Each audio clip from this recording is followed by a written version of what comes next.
Ladies and gentlemen, James Orengo was attacked yesterday in Homabay. Goons thinking that we are going to stop in Homabay and Kindu Bay stopped us on the road just before we reached the Rongo Rodikopanyo Homabay Road at the junction. They put huge boulders and stones across the road. There was an electric pole put across the road, and they had tear gas canisters which they threw to us. My suspicion is that the police were involved, because there is no way that members of the public would have access to tear gas canisters. They attacked us, and in the process, two of us were very badly injured. Two questions. Who attacked James Orengo? And why was James Orengo attacked? We crossed the lake from Luanda Kotieno using the ferry to Mbeta on a tour of Suba North and Suba South constituencies in Homa Bay.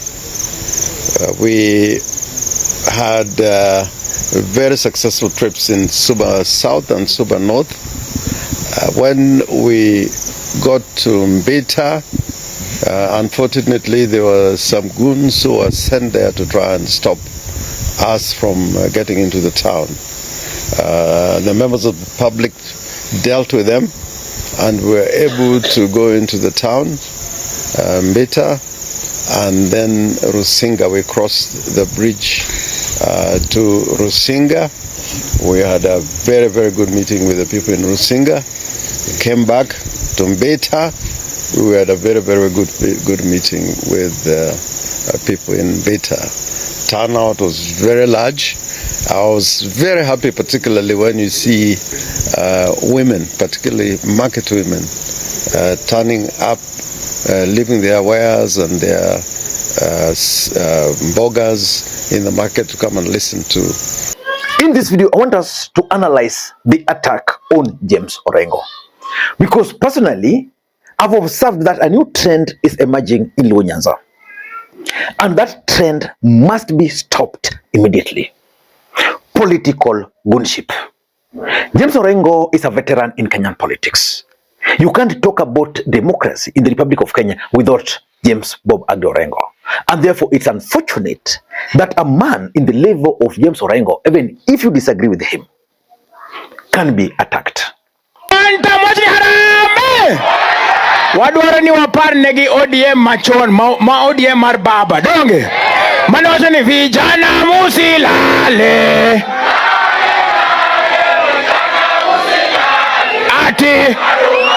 ati mapambano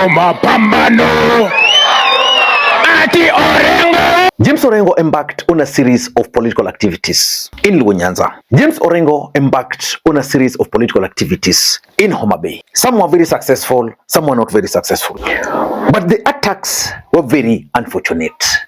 In this video, I want us to talk about the politics behind the attack on James Orengo.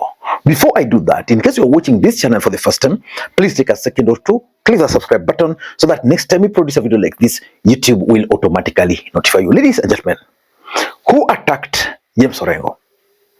And why was James Orengo attacked? For me, these are my take. Number one, the Luo Nyanza succession politics is taking ugly turn. And we are seeing a trend emerging between Gladys Wanga and James Agde Orengo. You saw Orengo going to Homabay the other day and attacking Gladys Wanga. Before Orengo went to Homabay to attack Gladys Wanga had attacked James Orengo during some ODM activity in Kisumu. And the fact that James Orengo chose to go to Homabay was also very telling. It means Orengo also wanted to prove a point. So if you listened to the people who attacked Orengo, some of them were talking of Odiso, that's Gladys. Mama, that's Gladys. And of course, you can clearly conclude that probably it's a fight to defend Gladys or to embarrass James Orengo. But is there loose succession politics between Orengo and Gladys Wanga alone? If you were to ask me, no. Probably the two might even be very far away from it. For me, the Luo succession politics in Nyanza is between two people, Babu Owino and Raymond Omolo. And that's why you can clearly see the trajectory they are taking. For them, they're focusing on 2032. Babu knows for sure that probably William Ruto will win again in 2032. And he's waiting. Raymond Omolo also knows that his time is not yet. So he's waiting. So Orengo is fighting now. Because if you won't succeed now, I don't know if you will have a future in 2032. For Gladys, it's a bit confusing. You don't understand whether she's keen on becoming the governor again or whether she wants to become the running mate to William Samoei Arap Ruto. But her focus is now. So that's number one. Number two, I'm also looking at deep politics. And I want you guys to pay very close attention. When I talk of deep politics, I'm talking of two aspects. Number one, who wants Nyanza to fight? If there's a political fight in Nyanza, Babu Owino and Edwin Sifuna, let's remove Sifuna, Babu Owino and James Orengo pitting Uburu and Gladys Wanga. They are fighting deeply. Who benefits? So that's the deep politics. We need to interrogate who benefits if the Luo nation is fighting. Because the Luo nation have never been known to fight at that level internally. Of course, there has always been this fight where people are defending Raila or maybe aspirants for various seats, MPs, blah, blah, fighting amongst themselves. But we've never seen a large scale of now this Luo leader fighting against this other Luo leader. So who benefits in all this fight? The other thing I'm seeing is probably this was politics by Orengo. Why do you think Ososi became very powerful to an extent now? Ososi sits at the apex of Linda Wananchi because of the attack in Kisumu.